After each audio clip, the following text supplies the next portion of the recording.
Alors, à quoi va servir le crédit lombard pour un investisseur ou pour un chef d'entreprise? La première, c'est un effet de levier financier.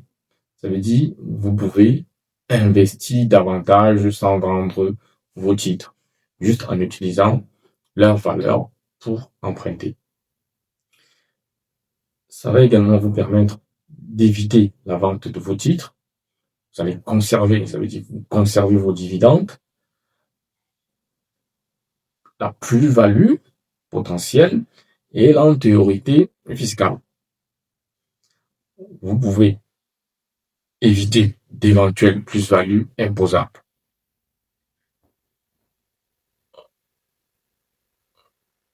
La troisième chose, c'est que vous pouvez financer des projets personnels ou professionnels. C'est là où entre un investisseur ou bien un chef d'entreprise. Parce que vous pouvez également contacter ce crédit-là pour un achat immobilier rapide. Voilà, parce qu'un crédit classique va vous mettre assez de temps, hein, faut le dire.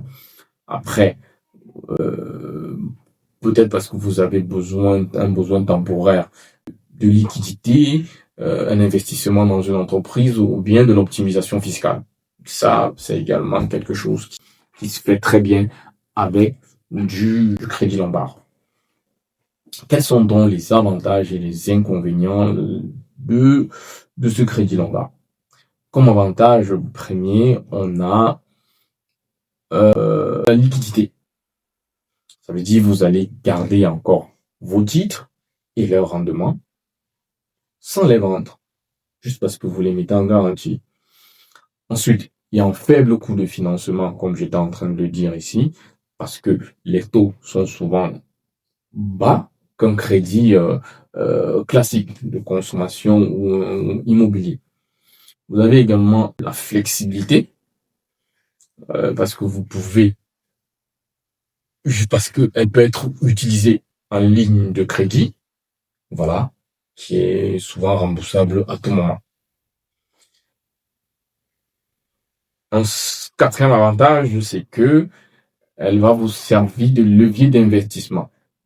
Tu empruntes pour réinvestir. Voilà. Donc, mais il faut quand même faire attention au risque. Pas emprunter pour investir dans des choses qui potentiellement vont pas marcher et vous mettre dans une situation difficile. Comme inconvénient, on a le risque du marché. C'est le premier, le risque du marché. Ça veut dire quoi? Si votre portefeuille baisse, tu peux subir un appel de marge. Un appel de marge, comme je l'ai dit ici, c'est juste le fait que la banque va te demander un remboursement partiel immédiat ou bien un apport supplémentaire ou bien un apport supplémentaire de garantie. Parce que votre portefeuille a baissé et également sa valeur.